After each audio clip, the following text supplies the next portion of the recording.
ডাকডুল বাজিয়ে সরগরম পুরো গ্রাম। জয়ের সাক্ষী হতে মাঠে এসেছেন প্রচুর সাপোর্টার।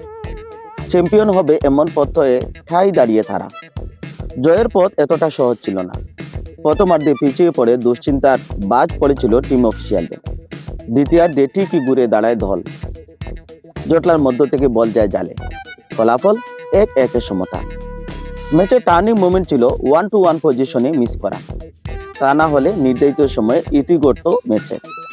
শেষ অবধি অবশ্য টাইব্রেকারে নিষ্পত্তি হয়। 6টি কিকে 4-3 ব্যবধানে জয় পায় তারা।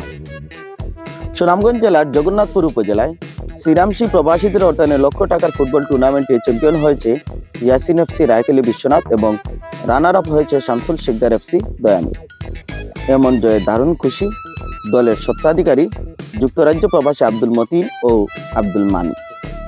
এলাকার সকল সাপোর্টারকে এই জয় উৎসর্গ করেন তারা। মাঠে গিয়ে খেলা উপভোগ করায় ধন্যবাদ জানান সবাইকে। রিপোর্ট জিয়াউল হক জিয়া।